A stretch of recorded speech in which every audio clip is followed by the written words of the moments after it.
Parliament ఎన్నికల తర్వాత తెలంగాణలో డబుల్ ఇంజిన్ సర్కార్ ఏర్పాటుకు మార్గం సుగమం కాబోతుందన్నారు బీజేపీ ఎంపీ లక్ష్మణ్. ఎన్నికల తర్వాత కాంగ్రెస్ లో అంతర్గత విభేదాలు వస్తాయని, వాళ్లంటత వాళ్లే ప్రభుత్వాన్ని కూల్చుకునే పరిస్థితులు వస్తాయని ఆరోపించారు. బీఆర్ఎస్ చచ్చిన పార్టీ అని, ఆ పార్టీని బీజేపీ ఎప్పటికీ ఉపేక్షించదన్నారు. ప్రధాని మోదీతో పోటీ పడేందుకు సరితూగే వ్యక్తి విపక్షాల కూటమిలో లేరన్నారు లక్ష్మణ్.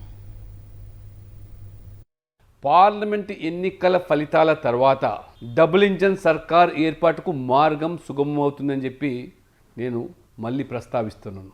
ఆ మార్గం అనేది 5 సంవత్సరాల తర్వాత జరిగే ఎన్నికల సందర్భంలోనా, లేదా వాళ్ళంతలో వాళ్ళు తగుబడి ప్రభుత్వాన్ని పడగొట్టుకుంటే దానికి బాధ్యులు వారే. కాబట్టి ఎప్పుడు ఎన్నికలు జరిగినా బీజేపీ ఈ రాష్ట్రంలో మోదీ గారి అభివృద్ధి ఎజెండాతో, పేదల సంక్షేమ పథకాలతో ఖచ్చితంగా తెలంగాణలో బీజేపీ ప్రభుత్వం ఏర్పాటు చేయడం ఖాయమని చెప్తున్నాను. ముఖ్యమంత్రి రేవంత్ రెడ్డి గారు ఎన్నికల ముందు మీరు 6 గ్యారెంటీలు అయితే హామీ ఇచ్చారో, ఇచ్చిన హామీని నిలబెట్టుకొని అమలు చేయాల్సిన బాధ్యత మీది. అమలు చేయకపోయినట్టయితే ఖచ్చితంగా పార్లమెంటరీ ఎన్నికల్లో మీకు ప్రజలు బుద్ధి చెప్పడానికి సిద్ధంగా ఉన్నారు. పైపెచ్చు బీఆర్ఎస్తో కలిపి బీజేపీ కుట్ర పంతుందని చెప్తున్నారు. మీరు ఏమాత్రం కూడా కళలో కూడా ఊహించకండి. బీఆర్ఎస్ను బీజేపీ ఉపేక్షించే ప్రసక్తే లేదు.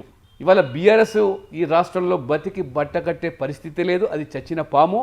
ఇవాళ ఎక్కడికక్కడ చీలికలు పేలికలు అయిపోయి ఇవాళ బీఆర్ఎస్ దిక్కుతోచని పరిస్థితి ఉంది. నిజంగా రేవంత్ రెడ్డి గారికి, కాంగ్రెస్ పార్టీకి నిజంగా మీ నాయకుని మీద, మీ పార్టీ మీద మీకు అంత విశ్వాసం ఉంటే, మీ విధానాల మీద మీరు రాహుల్ గాంధీ మా ప్రధానమంత్రి అభ్యర్థిని ప్రకటించండి. ఇంకా తేలిపోతుంది. నరేంద్ర మోడీ గారికి సరితూగే వ్యక్తే మీ విపక్ష కూటమిలో లేడు. కాబట్టి మేము ఖచ్చితంగా తెలంగాణలో బీజేపీ బాగా వేస్తాము.